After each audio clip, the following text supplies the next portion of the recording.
माननीय सदस्यगण, मैं 18वीं लोकसभा के सभी नवनिर्वाचित सदस्यों को बहुत बहुत बधाई और शुभकामनाएं देती हूँ। आप सभी यहाँ देश के मतदाताओं का विश्वास जीतकर आए हैं। देश सेवा और जन सेवा का ये सौभाग्य बहुत कम लोगों को मिलता है। मुझे पूरा विश्वास है आप राष्ट्र प्रथम की भावना के साथ अपना दायित्व निभाएंगे, 140 करोड़ देशवासियों की आकांक्षाओं की पूर्ति का माध्यम बनेंगे। मैं श्री ओम बिरला जी को लोकसभा के अध्यक्ष की गौरवपूर्ण भूमिका के निर्वहन के लिए शुभकामनाएं देती हूँ। उनके पास सार्वजनिक जीवन का बहुत व्यापक अनुभव है। मुझे विश्वास है कि वे लोकतांत्रिक परंपराओं को अपने कौशल से नई ऊंचाई से देने में सफल होंगे। माननीय सदस्यगण, मैं आज कोटि कोटि देशवासियों को की तरफ से भारत के चुनाव आयोग का भी आभार व्यक्त करती हूँ।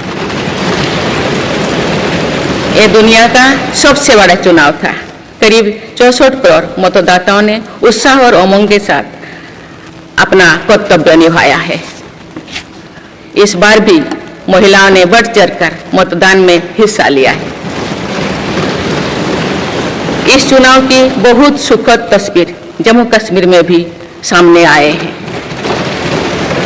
कश्मीर घाटी में वोटिंग के अनेक दशकों के रिकॉर्ड टूटे हैं। बीते 4 दशकों में कश्मीर में हमने बंद और हड़ताल के बीच कम मतदान का दौर ही देखा था। भारत के दुश्मन इसको वैश्विक मंचों पर जम्मू कश्मीर की राय के रूप में दुष्प्रचारित करते रहे, लेकिन इस बार कश्मीर घाटी ने देश और दुनिया में ऐसे हार ताकत को करारा जवाब दिया है। पहली बार इस लोकसभा चुनाव में घर पर जाकर भी मतदान कराया गया है। मैं लोकसभा चुनाव से जुड़ी हर कर्मी को सराहना करती हूं और अभिनंदन करती हूं। माननीय सदस्यगण, 2024 के लोकसभा चुनाव की चर्चा आज पूरी दुनिया में हो रही है। दुनिया देख रही है कि भारत के लोगों में लगातार तीसरी बार स्थिर और स्पष्ट बहुमत की सरकार बनाई है।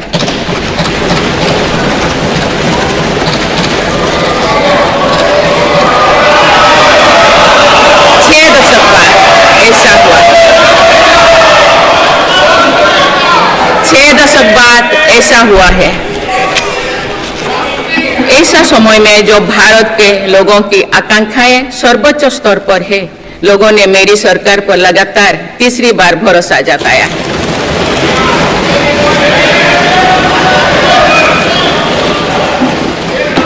भारत के लोगों को ये पूर्ण विश्वास है कि उनकी आकांक्षाएं सिर्फ मेरी सरकार ही पूरा कर सकती है।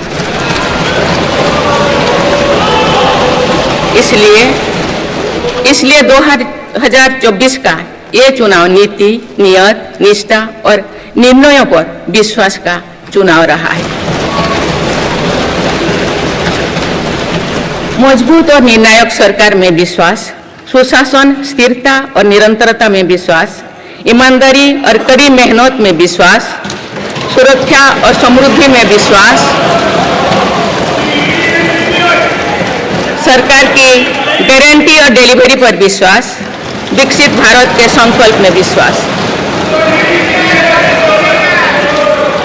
मेरी सरकार ने 10 वर्षों से सेवा और सुशासन का जो मिशन जनाया है, ये उस पर मुहर है।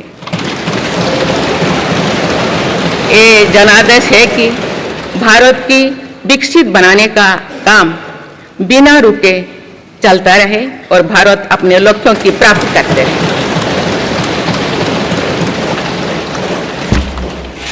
माननीय सदस्यगण, 18वीं लोकसभा कई मायनों में एक ऐतिहासिक लोकसभा है। ये लोकसभा अमृतकाल के शुरुआती वर्षों में गठित हुई है।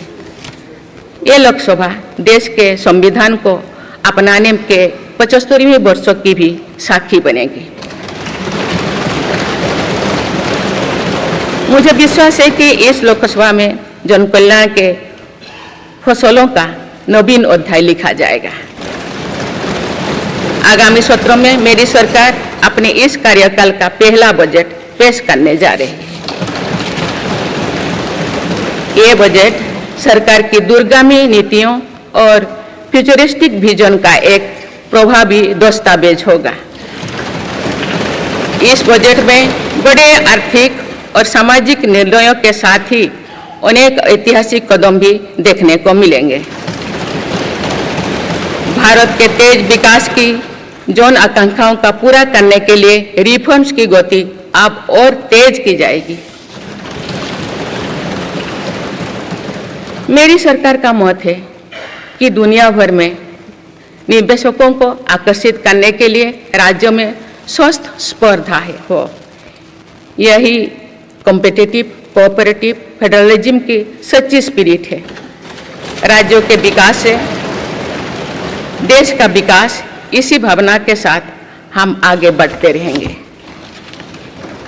माननीय सदस्यगण, रिफॉर्म, परफॉर्म और ट्रांसफॉर्म के संकल्प ने आज भारत को दुनिया की सबसे तेजी से बढ़ने वाली अर्थव्यवस्था बना दिया है। 10 साल में भारत 11वें नंबर की अर्थव्यवस्था से ऊपर उठकर 5वें नंबर पर पहुंचा है। साल 2021 से लेकर साल 2024 के बीच भारत में औसतन 8% की रफ्तार से विकास किया है और ये ग्रोथ सामान्य समय में नहीं हुई है। बीती वर्षों में हमने 100 साल की सबसे बड़ी आपात देखी। वैश्विक महामारी के कालखंड और विश्व के अलग अलग कोने में चल रही संघर्षों के बावजूद भारत ने ये विकास दर हासिल की है। ये बीते 10 साल के रिफॉर्म्स और राष्ट्रहित में के लिए किए गए फैसला के कारण संभव है। आज भारत अकेले ही दुनिया की ग्रोथ में 15% का योगदान दे रही है। अब मेरी सरकार भारत को विश्व की 3रे नंबर की इकोनॉमी बनाने में जुटी हुई है। इस लक्ष्य की प्राप्ति विकसित भारत की नींव को भी मजबूत करने में के काम करेगी। माननीय सदस्यगण, मेरी सरकार अर्थव्यवस्था के 3 स्तंभ मैन्युफैक्चरिंग, सर्विसेज और एग्रीकल्चर को बराबर महत्व दे रही है। PLI स्कीम्स और ईज ऑफ डूइंग बिजनेस से बड़े पैमाने पर निवेश और रोजगार के अवसर बढ़ रही है। पारंपरिक सेक्टर्स के साथ साथ सनराइज सेक्टर्स को भी मिशन मोड पर बढ़ावा दिया जा रहा है। चाहे सेमीकंडक्टर हो या सोलर हो, चाहे इलेक्ट्रिक व्हीकल हो या इलेक्ट्रॉनिक्स गुड्स हो, चाहे ग्रीन हाइड्रोजन हो या बैटरीज हो, चाहे एयरक्राफ्ट कैरियर्स हो या फाइटर जेट्स हो, भारत इन सब सेक्टर्स में अपना विस्तार कर रहा है। लॉजिस्टिक्स कॉस्ट को कम करने के लिए भी मेरी सरकार लगातार प्रयास कर रही है। सरकार सर्विस सेक्टर को भी मजबूत करने में जुटे हैं। आज IT से लेकर टूरिज्म तक, हेल्थ से लेकर वेलनेस तक हर सेक्टर में भारत लीडर बन रहा है और इससे बड़ी संख्या में रोजगार और स्वरोजगार के नए मौके बन रहे हैं। माननीय सदस्यगण, पिछले 10 वर्षों में मेरी सरकार द्वारा ग्रामीण अर्थव्यवस्था के हर पहलू पर बहुत जोर दिया गया है। गांव में कृषि आधारित उद्योगों, डेयरी और फिशरीज आधारित उद्योगों का विस्तार किया जा रहा है। इसमें भी सहकारिता को प्राथमिकता दी गई है। सरकार किसानों उत्पाद संघ, FPO और FLEX जैसे सरकारी संगठनों का एक बड़ा नेटवर्क बना रही है। छोटे किसानों की बड़ी समस्या भंडारों से जुड़े होती है, इसलिए मेरी सरकार ने सहकारिता क्षेत्र में दुनिया की सबसे बड़ी भंडारण योजना पर काम शुरू कर चुकी है। किसान अपने छोटे खर्चे पूरे करने के लिए इसके लिए PM किसान सम्मान निधि के तहत उन्हें 3,20,000 करोड़ रुपये से ज़्यादा राशि दे सकती है। मेरी सरकार के नए कार्यकाल के शुरुआत दिनों से ही किसानों को 20,000 करोड़ रुपया से अधिक की राशि ट्रांसफर की जा चुकी है। सरकार ने खरीफ फसलों के लिए एमएसपी में भी रिकॉर्ड वृद्धि की है। माननीय सदस्यगण, आज का भारत अपनी वर्तमान जरूरतों को ध्यान में रखते हुए अपनी कृषि व्यवस्था में बदलाव कर रहा है। हम ज़्यादा से ज़्यादा आत्मनिर्भर हो और ज़्यादा से ज़्यादा निर्यात से किसानों की आमदनी बढ़े, इस सोच के साथ नीतियाँ बनाई गई है, निर्णय लिए गए हैं।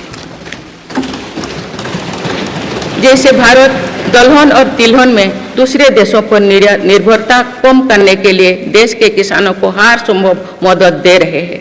ग्लोबल मार्केट में इस तरह के फूड प्रोडक्ट की डिमांड ज़्यादा है, इसके आधार पर नई रणनीति बनाई जा रही है।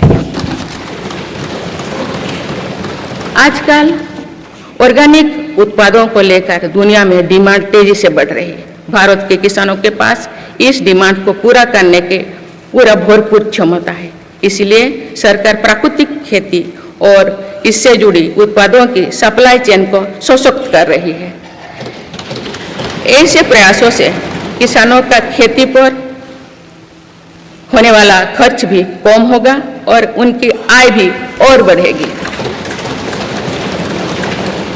माननीय सदस्यगण, आज का भारत दुनिया की चुनौतियां बढ़ाने के लिए नहीं बल्कि दुनिया को समाधान देने के लिए माना जाता है। विश्व बंधु के तौर पर भारत ने अनेक वैश्विक समस्याओं के समाधान को लेकर पहल की है। जलवायु परिवर्तन से लेकर खाद्य सुरक्षा तक, पोषण से लेकर सस्टेनेबल एग्रीकल्चर तक हम अनेक समाधान दे रहे हैं। हमारे मोटे अनाज श्री अन्न की पहुंच सुपर फूड के तौर पर दुनिया के कोने कोने में हो, इसके लिए भी अभियान चल रहा है। भारत की पहल पर पूरी दुनिया ने वर्ष 2023 में इंटरनेशनल मिलेट्स ईयर मनाया है। आपने देखा है, हाल ही में पूरी दुनिया ने अंतर्राष्ट्रीय योग दिवस भी मनाया है। भारत की इस महान परंपरा की प्रतिष्ठा विश्व में लगातार बढ़ रही है। योग और आयुष को बढ़ावा देकर भारत एक स्वस्थ विश्व के निर्माण में मदद कर रही है। मेरी सरकार ने रिन्यूएबल एनर्जी की क्षमता भी कई गुना बढ़ाई है। हम जलवायु से जुड़े लक्ष्यों को निर्धारित समय से पहले प्राप्त करने की दिशा दिखा रहा है। नेट जीरो के लिए आज भारत के प्रयास कई दूसरे देशों को प्रेरित कर रहे हैं। इंटरनेशनल सोलर अलायंस जैसे पहल पर आज रिकॉर्ड संख्या में दुनिया के देश हमारे साथ जुड़े हैं। माननीय सदस्यगण, आने वाला समय ग्रीन एरा यानी हरित युग का है। मेरी सरकार इसके लिए भी हर जरूरी कदम उठा रही है। हम हरित उद्योगों पर निवेश बढ़ा रहे हैं, जिससे ग्रीन जॉब्स भी बढ़े हैं। ग्रीन एनर्जी हो या फिर ग्रीन मोबिलिटी, हर मोर्चे पर हम बड़े लक्ष्यों के साथ काम कर रहे हैं। मेरी सरकार अपने शहरों को दुनिया के बेहतरीन लिविंग स्पेस बनाने के लिए भी प्रतिबद्ध है। प्रदूषण से मुक्त, साफ सुथरे और सुविधा युक्त शहरों में रहना भारत के नागरिकों का हक है। विशेष रूप से छोटी शहरें और कस्बे में बीते 10 वर्षों से अभूतपूर्व निवेश किया गया है। भारत में आज दुनिया का तीसरे सबसे बड़ा डोमेस्टिक एविएशन मार्केट है। अप्रैल 2014 में भारत में सिर्फ 209 एयरलाइन रूट्स थे। अप्रैल 2024 में इनकी संख्या बढ़कर 605 हो गया है। हवाई यात्रा में हो रहे इस विस्तार का सीधा लाभ टियर 2, टियर 3 शहरों को हो रहा है। 10 वर्षों में देश के 21 शहरों तक मेट्रो सुविधाएं पहुंची है। वंदे मेट्रो जैसे कई योजनाएं पर काम चल रही है। भारत का पब्लिक ट्रांसपोर्ट दुनिया में बेहतरीन हो, इस लक्ष्य के साथ मेरी सरकार काम कर रही है। माननीय सदस्यगण, मेरा सरकार इन आधुनिक मापदंड पर काम कर रही है, जिससे भारत विकसित देश के सामने बराबरी से खड़े हो सके। इंफ्रास्ट्रक्चर का विकास इस दिशा में बदलते भारत की नई तस्वीर के रूप में उभारा है। मेरी सरकार ने 10 वर्षों में पीएम ग्रामीण सड़क योजना के तहत गांव में 3,80,000 किलोमीटर से ज़्यादा सड़कें बनाई। आज भारत में नेशनल हाईवेज और एक्सप्रेसवेज का जाल बिछ रहा है। नेशनल हाईवेज बनाने की गति में भी 2 गुनी से अधिक की वृद्धि हुई है। अहमदाबाद मुंबई के बीच हाई स्पीड रेल इकोसिस्टम का निर्माण कार्य भी तेजी से आगे बढ़ रहे हैं। मेरी सरकार ने उत्तर, दक्षिण और पूर्वी भारत के बुलेट ट्रेन कॉरिडोर्स के लिए फिजिबिलिटी स्टडीज शुरू करने का फैसला किया है। पहली बार देश में अंतर्देशीय जलमार्गों के विकास पर इतने व्यापक रूप से काम शुरू हुआ है। इसका बड़ा लाभ नॉर्थ ईस्ट को होगा। मेरी सरकार ने नॉर्थ ईस्ट के विकास के लिए 10 वर्षों में आवंटन में 4 गुना से अधिक की वृद्धि की है। सरकार इस क्षेत्र को एक्ट पॉलिसी के तहत स्ट्रेटेजिक गेटवेज बनाने के लिए काम कर रही है। नॉर्थ ईस्ट में हर तरह की कनेक्टिविटी का बढ़ाया जा रहा है। शिक्षा, स्वास्थ्य, पर्यटन, रोजगार, हर क्षेत्र में विकास कार्यों को आगे बढ़ाया जा रहा है। असम में 27,000 करोड़ रुपए की लागत से सेमीकंडक्टर प्लांट बनाया जा रहा है। यानी north east made in India chips को भी सेंटर होने वाला है। मेरी सरकार नॉर्थ ईस्ट में स्थायी शांति के लिए निरंतर काम कर रही है। पिछले इस 10 वर्षों में अनेक पुराने विवादों को हल किया गया, अनेक अहम समझौते हुई है। नॉर्थ ईस्ट में अशांत क्षेत्रों में तेज विकास करके चरणबद्ध तरीके से अफवाह हटाने का काम भी जारी है। देश के हर क्षेत्र में विकास के ये नए आयाम भारत के भविष्य का उद्घोष कर रहे हैं। माननीय सदस्य, वुमेन लेड डेवलपमेंट के लिए समर्पित मेरी सरकार ने महिला सशक्तिकरण के एक नई युग की शुरुआत की है। देश की नारी शक्ति लंबे समय तक लोकसभा और विधानसभा में अधिक भागीदारी की मांग कर रही थी। आप उनके पास नारी शक्ति बंधन अधिनियम की ताकत है। सरकार की योजनाओं की वजह से पिछले 1 दशक में महिलाओं का आर्थिक सामर्थ्य बढ़ा है। आप जानते हैं कि बीते 10 वर्षों में बने 4 करोड़ पीएम आवास में से ज्यादातर महिलाओं के नाम ही आवंटित हुई है। आप तीसरी कार्यकाल के शुरुआत में ही सरकार ने 3 करोड़ नए घर बनाने की स्वीकृति दे दी है। इनमें से भी अधिकतर घर महिलाओं के नाम पर ही आवंटित होंगे। बीते 10 वर्षों में 10 करोड़ महिलाएं सेल्फ हेल्प ग्रुप्स से जुड़े हैं। मेरी सरकार ने 3 करोड़ महिलाओं को लखपति दीदी बनाने के लिए व्यापक अभियान चलाए हैं। इसके लिए सेल्फ हेल्प ग्रुप्स को आर्थिक मदद भी बढ़ाई जा रही है। सरकार का प्रयास है कि महिलाओं का कौशल बढ़े, कमाई के साधन बढ़े और उनका सम्मान भी बढ़े। नमो ड्रोन दीदी योजना इस लक्ष्य की पूर्ति में सहायक बन रही है। इस योजना के तहत हजारों सेल्फ हेल्प ग्रुप्स की महिलाओं को ड्रोन दिए जा रहे हैं। ड्रोन पायलट बनने की ट्रेनिंग भी दी जा रही है। मेरी सरकार ने हाल ही में कृषि खेती सखी कार्यक्रम भी शुरू किया है। इसके तहत अभी तक सेल्फ हेल्प ग्रुप्स की 30,000 महिलाओं को कृषि सखी के रूप में प्रमाण पत्र दिए गए हैं। कृषि सखियों को आधुनिक खेती की तकनीक में प्रशिक्षण किया जा रहा है ताकि वे कृषि को और आधुनिक बनाने में किसानों की मदद कर सकें।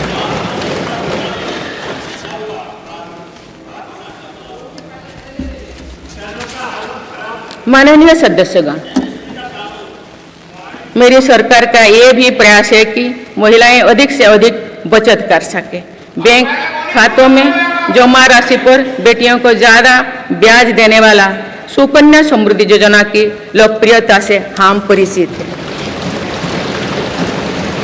मुफ्त राशन और सस्ते गैस सिलेंडर की योजना से महिलाओं को बहुत लाभ हो रहा है। अब मेरी सरकार बिजली का बिल जीरो करने और बिजली बेचकर कमाई करने की योजना भी लाई है।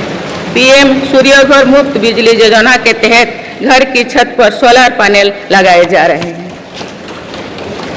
इसके लिए मेरी सरकार प्रति परिवार 78,000 रुपया तक की मदद कर रही है। इतने कम समय में 1 करोड़ से ज़्यादा परिवार इन योजना में रजिस्टर कर चुके हैं। जिन घरों में सोलर पैनल लग चुके हैं, अब वहां बिजली का बिल जीरो हो गया है। माननीय सदस्यगण, विकसित भारत का निर्माण तभी संभव है जब देश के गरीब, युवा, नारी शक्ति और किसान सशक्त होंगे।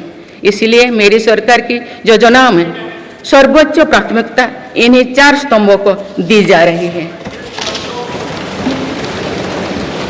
हमारी कोशिश इन तो हर सरकारी योजना का लाभ पहुंचाने की है और यही सैचुरेशन को की अप्रोच भी है।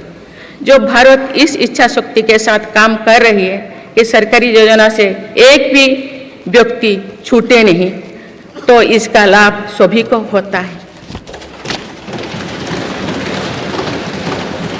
सरकार की योजनाओं एवं सैचुरेशन अप्रोच के कारण ही 10 वर्षों में 25 करोड़ भारतीय गरीबी से बाहर निकले हैं। इसमें अनुसूचित जाति, अनुसूचित जनजाति, पिछले वर्ग, हर समाज, हर क्षेत्र के परिवार है। 10 वर्षों में लास्ट माइल डिलीवरी पर फोकस ने इन वर्गों का जीवन बदल दिया है। विशेषकर आदिवासी समाज में ये बदलाव और भी स्पष्ट नजर आ रहा है। 24,000 करोड़ रुपया से अधिक की पीएम जनमन जैसी योजना आज अति पिछड़े जनजातीय समूह के उत्थान का माध्यम बन रही है। सरकार पीएम सूरज पटल के माध्यम से वंचित वर्गों तक आजीविका के अवसरों को पहुंचाने के लिए सुलभ ऋण भी उपलब्ध करा रही है। मेरी सरकार दिव्यांग भाइयों और बहनों के लिए किफायती और स्वदेशी सहायक उपकरण विकसित कर रही है।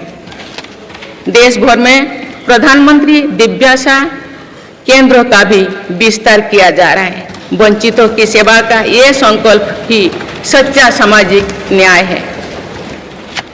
माननीय सदस्यगण, देश की श्रम शक्ति के सम्मान के लिए श्रमिक बंधुओं का कल्याण और सशक्तिकरण मेरी सरकार की प्राथमिकता है। मेरी सरकार श्रमिकों के लिए सामाजिक सुरक्षा योजनाओं को एकीकृत कर रही है।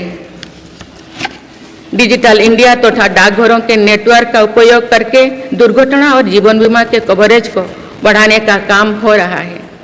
पीएम स्वनिधि का विस्तार किया जाएगा और ग्रामीणों और सेमी अर्बन क्षेत्रों के रेहड़ी पटरी वाले भाइयों बहनों को भी इसके दायरे में लाया जाएगा।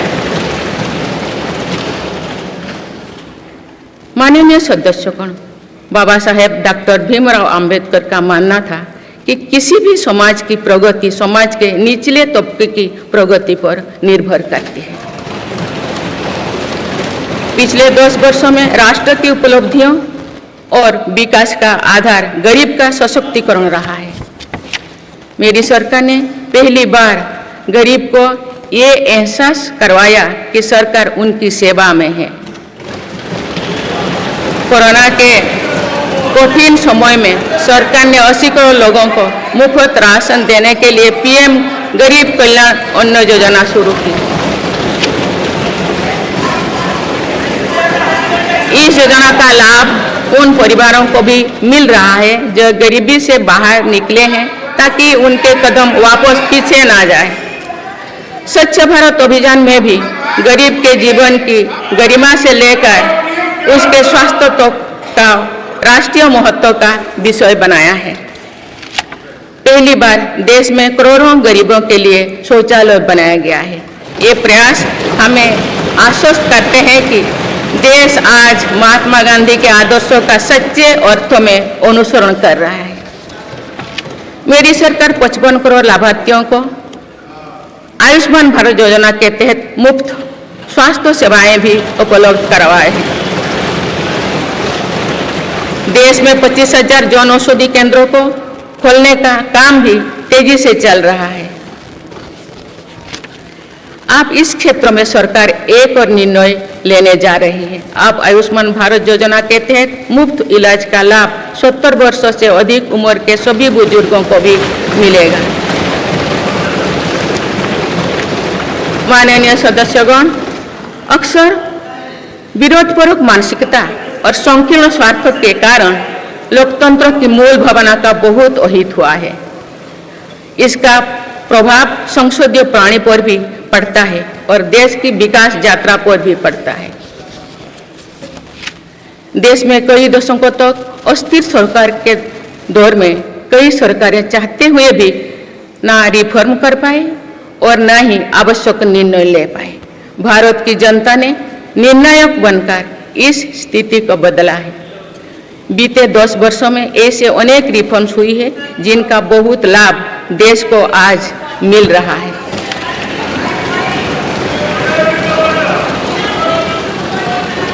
जब ये रिफॉर्म्स किए जा रहे थे तो भी इनका विरोध किया गया था। नकारात्मकता फैसले की कोशिश की गई थी, लेकिन ये सारे रिफॉर्म्स समय की कसौटी पर खरे साबित हुए हैं। 2 साल पहले भारत के बैंकिंग सेक्टर को डूबने से बचाने के लिए सरकार ने बैंकिंग रिफॉर्म्स किए, आईबीसी जैसी कानून बनाए।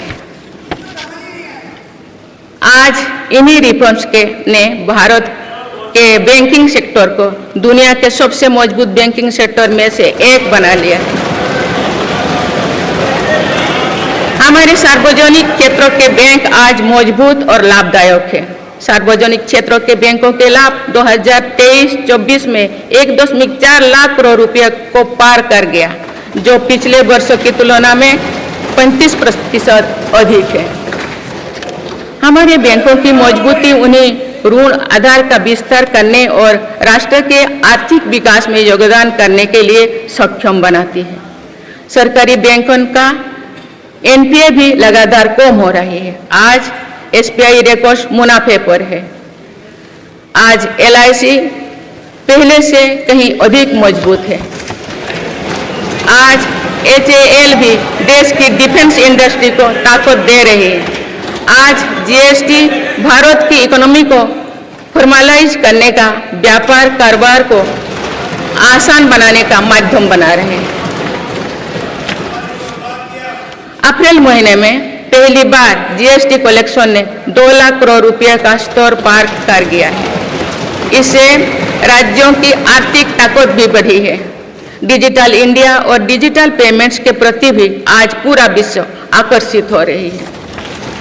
माननीय सदस्यगण, एक सशक्त भारत के लिए हमारे सैन्य बलों में आधुनिकता जरूरी है।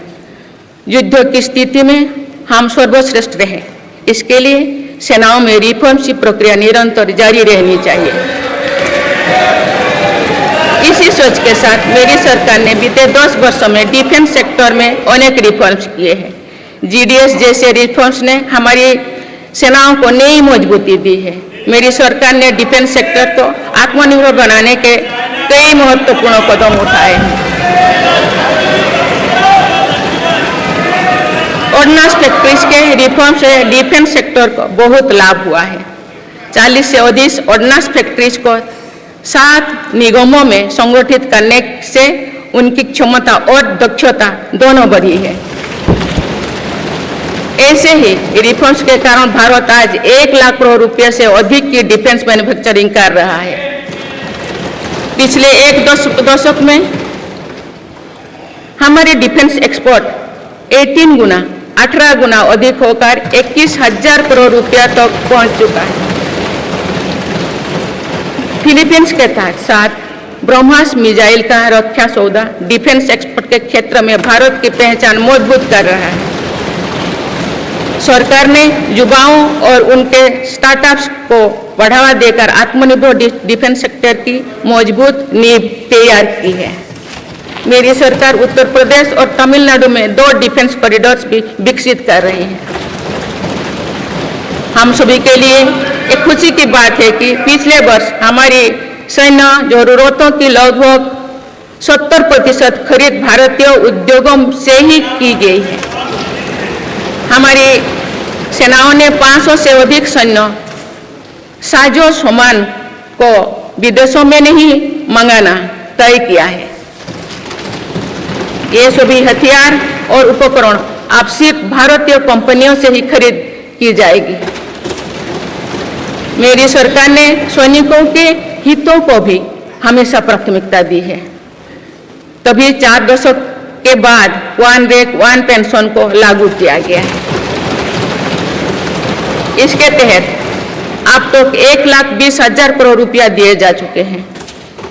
शहीद सैनिकों के सम्मान के लिए सरकार ने कर्तव्य पथ के एक छोर पर नेशनल वॉर मेमोरियल की स्थापना भी की है। ये प्रयास केवल वीर जवानों के प्रति कृतज्ञ राष्ट्र का नमन ही नहीं है, बल्कि राष्ट्र प्रथम की अनवरत प्रेरणा का स्रोत भी है। माननीय सदस्यगण, मेरी सरकार देश के हर युवा को बड़े सपने देखने और उन्हें साकार करने के लिए जरूरी माहौल बनाने में जुटी है। बीते 10 वर्षों में ऐसे हर अवरोध को हटाया गया है जिसके कारण युवाओं को परेशानी थी। पहले अपने ही प्रमाण पत्रों को अटेस्ट करने के लिए युवाओं को भटकना पड़ता था। अब युवा सेल्फ अटेस्टेड करने का काम कर रहे हैं। केंद्र सरकार की ग्रुप सी ग्रुप डी भर्तियों से इंटरव्यू को खत्म किया गया है। पहले जो विद्यार्थी सिर्फ भारतीय भाषा में पढ़ाई करते थे उनके साथ अन्याय की जाती थी। मेरी सरकार ने नई राष्ट्रीय शिक्षा नीति लागू कर इस अन्याय को दूर करने के लिए कदम उठाए हैं। युवाओं को अब भारतीय भाषा में इंजीनियरिंग की पढ़ाई का विकल्प भी मिला है। विगत 10 वर्ष में देश में 7 नई IIT, 16 IIIT, 7 IIM, 15 नए एम्स, 315 मेडिकल कॉलेज और 390 विश्वविद्यालय स्थापित किए गए हैं। मेरी सरकार इन संस्थानों को और मजबूत बनाकर आवश्यकता के अनुसार इनकी संस्था को भी बढ़ाएंगे। सरकार एक डिजिटल विश्वविद्यालय बनाने की दिशा में भी काम कर रही है। अटल टिंकरिंग लैब्स, स्टार्टअप इंडिया और स्टैंडअप इंडिया जैसे अभियान हमारे युवाओं का सामर्थ्य बढ़ा रहे हैं। इन्हीं प्रयासों से आज भारत दुनिया का तीसरा सबसे बड़ा स्टार्टअप इकोसिस्टम बन चुका है। माननीय सदस्यगण, सरकार का ये निरंतर प्रयास है कि देश के युवाओं को अपनी प्रतिभा दिखाने का उचित अवसर मिले। सरकारी भर्ती हो या फिर परीक्षाएं, सुनिए, परीक्षाएं किसी भी कारण से इनमें रुकावट आए, ये उचित नहीं है। इनमें शुचिता और पारदर्शिता बहुत जरूरी है। हाल ही में कुछ परीक्षाओं में हुई पेपर लीक की घटनाओं की निष्पक्ष जांच और दोषियों को कड़ी से कड़ी सजा दिलवाने के लिए मेरी सरकार प्रतिबद्ध है। इससे पहले भी हमने देखा है कि कई राज्यों में पेपर लीक की घटनाएं होती रही है। इस पर दलीय राजनीति से ऊपर उठकर देशव्यापी ठोस उपाय करने की जरूरत है। संसद ने भी परीक्षा में होने वाली गड़बड़ियों के विरुद्ध एक सख्त कानून बनाया है। मेरी सरकार परीक्षाओं से जुड़ी संस्थाओं, उनके कामकाज के तरीके, परीक्षा प्रक्रिया सभी में बड़ी सुधार करने की दिशा में काम कर रही है। माननीय सदस्यगण, मेरी सरकार ने युवाओं की राष्ट्र निर्माण में भागीदारी और बढ़ाने के लिए मेरा युवा भारत माय भारत अभियान की शुरुआत भी की है। इसमें अब तक 1.5 करोड़ से अधिक युवाओं का पंजीकरण हो चुका है। इस पहल से युवाओं में नेतृत्व कौशल और सेवा भावना का बीजारोपण होगा। आज हमारे युवाओं को खेलों में भी आगे बढ़ने के नए अवसर मिल रहे हैं। मेरी सरकार के प्रभावी प्रयासों का परिणाम है कि भारत के युवा खिलाड़ी वैश्विक मंचों पर रिकॉर्ड संख्या में मेडल्स जीत रहे हैं। कुछ ही दिनों बाद पेरिस ओलंपिक्स में भी शुरू होने वाले जा रहे हैं। ओलंपिक्स में देश का प्रतिनिधित्व करने वाले हर खिलाड़ी पर हमें गर्व है। मैं उन्हें अपनी शुभकामनाएं देती हूँ। इन उपलब्धियों को और आगे ले जाने के लिए भारतीय ओलंपिक संघ 2036 ओलंपिक्स खेलों की मेजबानी की तैयारी भी कर रही है। माननीय सदस्यगण, जुलाई की 1 तारीख से देश में भारतीय न्याय संहिता भी लागू हो जाएगी।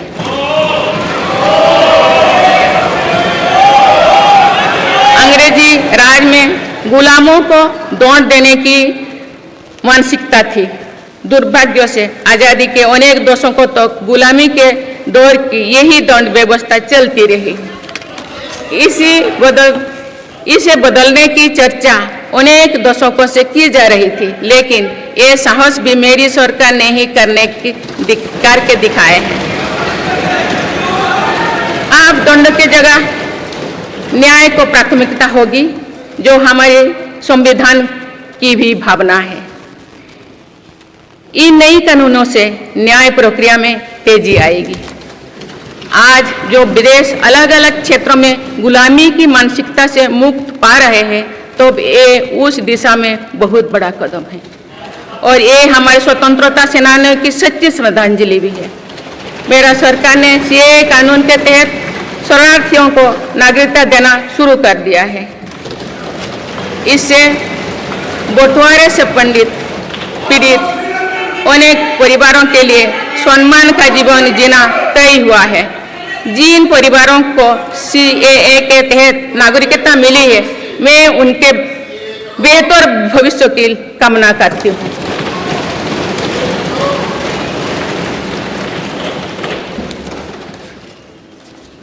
माननीय सदस्यगण, मेरी सरकार भविष्य निर्माण के प्रयासों के साथ ही भारतीय संस्कृति के वैभव और विरासत को फिर से स्थापित कर रही है। हाल में नालंदा यूनिवर्सिटी के भव्य कैंपस के रूप में इसमें एक नया अध्याय जुड़ा है। नालंदा सिर्फ एक यूनिवर्सिटी मात्र नहीं थी, बल्कि ये वैश्विक ज्ञान केंद्र के रूप में भारत के गौरवशाली अतीत का प्रमाण थी। मुझे विश्वास है कि नई नालंदा यूनिवर्सिटी भारत को ग्लोबल नॉलेज हब बनाने में सहायक सिद्ध होगी। मेरी सरकार का ये प्रयास है कि भावी पीढ़ियों को हजारों वर्षों की हमारी विरासत प्रेरणा देती है। इसलिए पूरे देश में तीर्थस्थलों को आस्था और आध्यात्म के केंद्र को सजाया संवारा जा रहा है। माननीय सदस्यगण, मेरी सरकार विकास के साथ ही विरासत पर भी उतना ही गर्व करते हुए काम कर रही है। विरासत पर गर्व का ये संकल्प आज अनुसूचित जाति, अनुसूचित जनजाति, वंचित वर्ग और सर्व समाज के गौरव का प्रतीक बन रहा है। मेरी सरकार ने भगवान बिरसा मुंडा के जन्म दिवस को जनजातीय गौरव दिवस के रूप में मनाने की शुरुआत की है। अब अगले वर्ष भगवान बिरसा मुंडा की 150वीं जयंती के पूरे देश में धूमधाम से मनाया जाएगा। देश रानी दुर्गावती की 500वीं जयंती को भी व्यापक स्तर पर मना रहा है। पिछले महीने ही देश ने रानी अहिल्याबाई होलकर की 300वीं जयंती का साल भर चलने वाला महोत्सव भी शुरू किया गया। इससे पहले सरकार गुरु नानक देव जी का 550वां और गुरु गोविंद सिंह जी का 350वां प्रकाश पर्व भी धूमधाम से मना चुके हैं। एक भारत श्रेष्ठ भारत के भाव से काशी तमिल संगमम, सौराष्ट्र तमिल संगमम जैसे उत्सवों की परिपाटी भी मेरी ही सरकार ने शुरू की है। इन आयोजनों से हमारी नई पीढ़ियों को राष्ट्र निर्माण की प्रेरणा मिलती है और राष्ट्र पर गौरव का भाव और मजबूत होता है। माननीय सदस्यगण, हमारी सफलताएं हमारी साझी धरोहर है, इसीलिए उन्हें अपनाने में संकोच नहीं, स्वाभिमान होना चाहिए। आज अनेक सेक्टर्स में भारत बहुत अच्छा प्रदर्शन कर रहा है। ये उपलब्धियां हमें हमारी प्रगति और सफलताओं पर गर्व करने की अपार अवसर देती है। जो भारत डिजिटल पेमेंट्स के मामले में दुनिया में अच्छा प्रदर्शन करता है, तो तो हमें गर्व होना चाहिए। जो भारत के वैज्ञानिक चंद्रयान को चंद्रमा के दक्षिणी ध्रुव पर सफलता से उतारते हैं तो हमें गर्व होना चाहिए।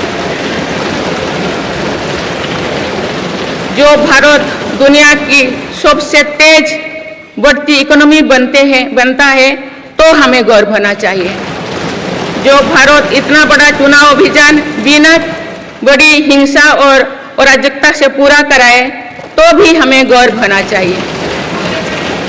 आज पूरा विश्व हमें मदर ऑफ डेमोक्रेसी के रूप में सम्मान देता है। भारत के लोगों ने हमेशा लोकतंत्र के प्रति अपना पूर्ण विश्वास प्रकट किया है। चुनाव से जुड़ी संस्थाओं पर पूरा भरोसा जताया है। स्वस्थ लोकतंत्र को बनाए रखने के लिए हमें इस विश्वास को सुसह्य कर रखना है, इसकी रक्षा भी करना है। हमें याद रखना होगा, लोकतांत्रिक संस्थाओं और चुनावी प्रक्रिया पर लोगों के विश्वास को चोट पहुंचाना उसी डाल को काटना जैसे जिस पर हम सब बैठे हैं। हमारे लोकतंत्रों की विश्वसनीयता को ठेस पहुंचाने की हर कोशिश की सामूहिक आलोचना होना चाहिए। हम सभी को वो दौर याद है जो बैलेट पेपर छीन लिया जाता था, लूट लिया जाता था। मतदान प्रक्रिया को सुरक्षित बनाने के लिए ईवीएम को अपनाने का फैसला किया गया था। पिछले कई दशकों में ईवीएम में सुप्रीम कोर्ट से लेकर जनता की अदालत तो हर कसौटी को पार किया है। माननीय सदस्यगण, मैं आप सभी सदस्यों से अपनी कुछ और चिंताएं भी साझा करना चाहती हूँ। मैं चाहूंगी कि आप सभी इन विषयों पर चिंतन मनन करके इन विषयों पर ठोस और सकारात्मक परिणाम देश को दें। आज की संचार क्रांति के युग है। मैं विघटनकारी ताकतें लोकतंत्र को कमजोर करने और समाज में दरार डालने की साजिश रच रहे हैं। ये ताकतें देश के भीतर भी है और देश के बाहर भी संचालित हो रहे हैं। इसके द्वारा अफवाह फैलाने का, जनता को भ्रम में डालने का, मिस इन्फॉर्मेशन का सहारा लिया जा रहा है। इस स्थिति को ऐसे ही बेरोक-टोक नहीं चलने दिया जा सकता है। आज के समय में टेक्नोलॉजी हर दिन और उन्नत हो रही है। ऐसे में मानवता के विरुद्ध इनका गलत उपयोग बहुत घातक है। भारत ने विश्व मंच पर भी इन चिंताओं को प्रकट किया है और एक ग्लोबल फ्रेमवर्क की वकालत की है। हम सभी का दायित्व है कि इन प्रवृत्ति को रोके, इस चुनौती से निपटने के लिए नए रास्ते खोजें। माननीय सदस्यगण, 21वीं सदी के इस तीसरे दशक में आज ग्लोबल ऑर्डर एक नया शक्ल ले रहा है। मेरी सरकार के प्रयासों से आज भारत विश्व बंधु के रूप में दुनिया को नया भरोसा दे रही है। मानव केंद्रित अप्रोच रखने की वजह से भारत आज किसी भी संकट के समय फास्ट रेस्पॉन्डर और ग्लोबल साउथ की बुलंद आवाज बना है। कोरोना का महासंकट हो, भूकंप जैसी कोई त्रासदी हो या फिर युद्धों की स्थितियां, भारत मानवता को बचाने में आगे रहा है। भारत को देखने का विश्व का नजरिया कैसे बदला है, ये इटली में हुई G7 समिट में भी हम सभी ने अनुभव किया है। भारत ने अपनी G20 अध्यक्षता के दौरान भी विश्व को अनेक मुद्दों पर एकजुट किया है। भारत की अध्यक्षता के दौरान ही अफ्रीकन यूनियन को G20 का स्थायी सदस्य बनाया गया है। इससे अफ्रीका महाद्वीप के साथ साथ पूरे ग्लोबल साउथ का भरोसा मजबूत हुआ है। नेबरहुड फर्स्ट पॉलिसी में चलते हुए भारत ने पड़ोसी देशों के साथ अपने रिश्तों को मजबूत किया है। 7 पड़ोसी देशों के नेताओं का 9 जून को केंद्रीय मंत्रिपरिषद के शपथ ग्रहण समारोह में भाग लेना मेरी सरकार की इस प्राथमिकता दर्शाते हैं। भारत सबका साथ सबका विकास की भावना के साथ इंडो पैसिफिक क्षेत्रों के देश के साथ भी सहयोग बढ़ा रही है। पूर्वी एशिया हो या फिर मिडिल ईस्ट और यूरोप, मेरी सरकार कनेक्टिविटी पर बहुल बल दे रही है। भारत के विजन ने ही India Middle East Europe Economic Corridor को आकार देना शुरू किया है। ये कॉरिडोर 21वीं सदी के सबसे बड़ी गेम चेंजर में एक सिद्ध होगा। माननीय सदस्यगण, आने वाला कुछ महीने में भारत एक गणतंत्र के रूप में 75वें वर्ष पूरी करने जा रहे हैं। भारत का संविधान बीते दशकों में हर कसौटी पर खरा उतरा है। जब संविधान बन रहा था तब भी दुनिया में ऐसे ताकतें थे जो भारत के असफल होने की कामना कर रही थी। देश में संविधान लागू होने के बाद भी संविधान पर अनेक बार हमले हुए हैं। आज 27 जून है। 25 जून 1975 को लागू हुआ आपातकाल संविधान पर सीधे हमले का सबसे बड़ा और काला अध्याय था।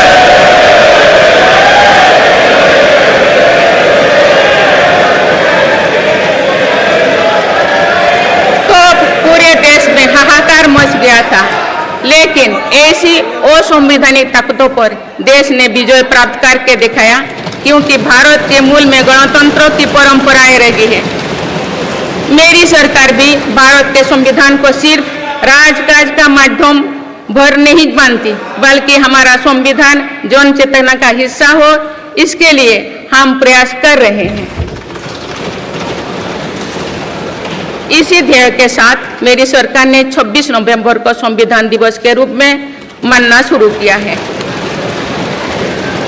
आप भारत के उस भूभाग हमारे जम्मू कश्मीर में भी संविधान पूरी तरह लागू हो गया है, जहां आर्टिकल 370 की वजह से स्थितियां कुछ और थी। माननीय सदस्यगण, राष्ट्र की उपलब्धियों के निर्धारण इस बात से होता है कि हम अपने दायित्वों का निर्वहन कितनी निष्ठा से कर रहे हैं। 18 लोकसभा में कई नए सदस्य पहली बार संसदीय प्रणाली का हिस्सा बने हैं। पुराने सदस्य भी नए उत्साह के साथ आए हैं। आप सभी जानते हैं कि आज का समय हर प्रकार से भारत के लिए बहुत अनुकूल है। आने वाले वर्षों में भारत की सरकार और संसद का क्या निर्णय लेती है, क्या नीतियां बनाती है, इस पर पूरा विश्व की नजर है। इस अनुकूल समय का अधिक से अधिक लाभ देश को मिले, ये दायित्व सरकार के साथ साथ संसद के हर सदस्यों का भी होना चाहिए। पिछले 10 वर्षों में जो रिफॉर्म्स हुई है, जो नया आत्मविश्वास देश में आया है, इससे हम विकसित भारत बनाने के लिए नई गति प्राप्त कर चुके हैं। हम सभी को ये हमेशा ध्यान रखना है कि विकसित भारत का निर्माण देश के हर नागरिक की आकांक्षा है, संकल्प भी है। इस संकल्प की सिद्धि में अवरोध पैदा ना हो, ये हम सभी का दायित्व है भी, कर्तव्य भी है। नीतियों का विरोध और संसदीय कामकाज का विरोध दो भिन्न बातें हैं। जब संसद सुचारू रूप से चलती है, जब यहाँ स्वस्थ चर्चा परिचर्चा होती है, जब दूरगामी निर्णय होते हैं, तब लोगों का विश्वास सिर्फ सरकार ही नहीं, पूरी व्यवस्था पर बनता है। इसीलिए मुझे भरोसा है कि संसद के पल पल का सदुपयोग होगा, जनहित को प्राथमिकता मिलेगा। माननीय सदस्यगण, हमारे वेदों में हमारे ऋषियों ने हमें कुछ नीति वाणी दिए हैं, जैसे कि समान मंत्र हो समिति ही समानी की प्रेरणा दी है, अर्थात हम एक समान विचार और लक्ष्य लेकर एक साथ काम करें। यही इस संसद की मूल भावना है।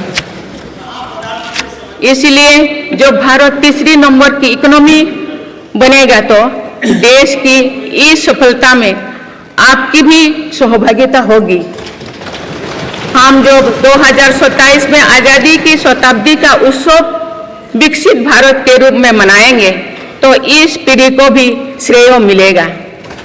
आज हमारे युवाओं में जो सामर्थ्य है, आज हमारे संकल्प में जो निष्ठा है, हमारी जो असंभव सी लगने वाली उपलब्धियां हैं, ये इस बात का प्रमाण है कि आने वाला दौर भारत का दौर है।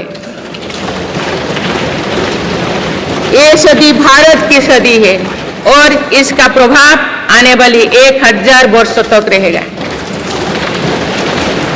आइए हम सब मिलकर पूर्ण कर्तव्यनिष्ठा के साथ राष्ट्रीय संकल्पों की सिद्धि में जुट जाएं, विकसित भारत बनाएं। आप सभी को मेरा बहुत बहुत बहुत शुभकामनाएं। धन्यवाद।